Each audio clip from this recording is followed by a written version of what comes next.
একটু আগেই গাছ থেকে আম পেড়েছি। সেই আম মা কেটে দিয়েছে, এখন সেটা খাবো।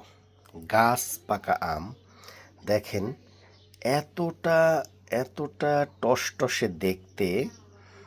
আসলে এটা দেখার পরে কারো আসলে লোভ মানানো কোনোভাবেই সম্ভব না। মা কাটার পরে আমাকে বলল যে আমি হাত ধোয়ার পরে দেখি যে আমার হাতে রং লেগে আছে, মনে হচ্ছে কেউ আমার হাতে রং দিয়ে দিছে।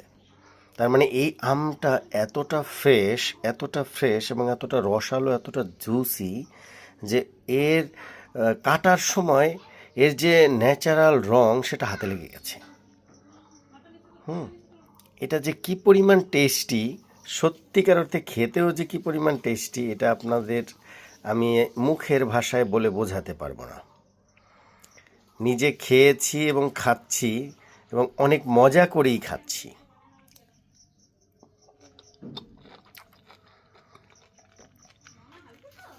মুখের প্রতিটা কামড়ে এমন এমন টেস্ট আপনার লাগবে, যা আসলে মুখে বলে আমি এই স্বাদ এবং এই অনুভূতি প্রকাশ করতে পারবো না। এটাকে বোঝার জন্য আপনাকে খেতে হবে।